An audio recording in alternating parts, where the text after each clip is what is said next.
Japão elevou o juro para o maior patamar dos últimos 31 anos. O país conhecido como juro zero ou juro negativo, muito por conta da inflação ou deflação, que já aconteceu inclusive no Japão, as coisas estão mudando. Em 2024, houve o primeiro aumento de juro, o mercado foi pego no contrapé, a gente teve aquele grande problema do carry trade, ou seja, os investidores precisaram fechar rapidamente as suas posições, porque pegavam dinheiro no Japão, com juro praticamente zero, investiam em outros lugares, e agora o Japão sobe o juro novamente. Mas olha só, União Europeia subiu o juro recentemente, Japão subiu o juro agora na semana passada. Quem é o próximo a subir juro? Quem deve ser o próximo a subir juro? Grande potência mundial impactando nos investimentos. Exatamente, Estados Unidos. Então, o que está acontecendo no mundo é um movimento de aumento da taxa de juros de vários países. Brasil, Marília vai comentar, a gente vai comentar daqui a pouco sobre como que o Copom, como Banco Central, tem se comportado aqui no nosso país.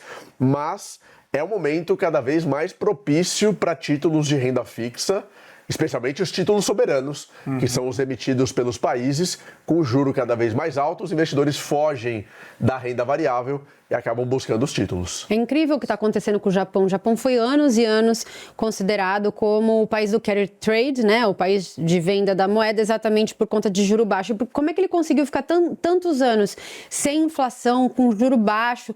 Como é que um país consegue, né? A gente acha que às vezes isso é bom, mas é porque ele passou décadas se desalavancando. O nível de alavancagem no Japão era muito alto e por conta de quebra de setores, eles tiveram que passar anos e anos e anos desalavancando.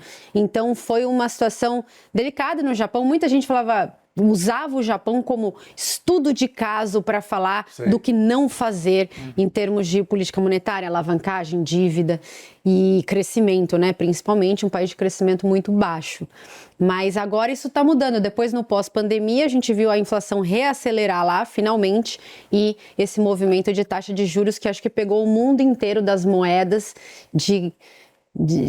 complicado, porque teve que parar de fazer carry trade com a moeda do Japão ou diminuir as posições aí de carry trade com a moeda do Japão.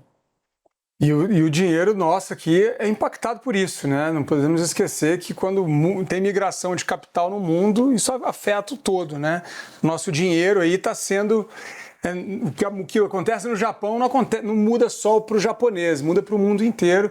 É um movimento geral, global, de aumento de juros, e isso impacta aqui no Brasil também, né? É aquela história, se sobe o juro nos Estados Unidos, na Europa, no Japão, os investidores agora conseguem investir nesses títulos que são muito seguros. Alguns ainda consideram os títulos públicos americanos como os investimentos mais seguros do mundo, e agora esses mesmos títulos pagam mais. Então, por que eu vou correr risco em ações? Por que eu vou correr risco em bolsa, em crédito privado, em Bitcoin, em criptomoedas, se os títulos mais seguros do mundo estão pagando mais? Essa é a grande provocação. Agora, o que a Marília mencionou, que é importante, a inflação voltou para o Japão. A inflação voltou para o Japão, para os Estados Unidos, que já voltou há muito tempo, para a União Europeia. No Brasil, a gente vê essa situação semanalmente, revisando semanalmente o boletim Focus, a inflação para cima, e é o grande desafio mundial da estagflação. Inflação acelerando em todo o mundo, com risco de desaceleração global, e isso começa a cobrar conta nos países desenvolvidos. E outra coisa, o Japão está impactando muito as treasuries também, né? Porque o Banco Central japonês está está vendendo suas treasuries para segurar a sua própria moeda.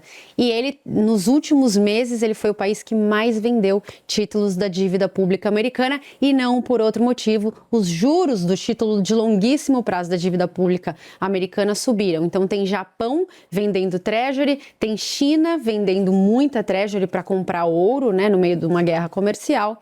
E isso tem impactado também o juro longo nos Estados Unidos. Então o investidor tem que entender o que o Thiago falou.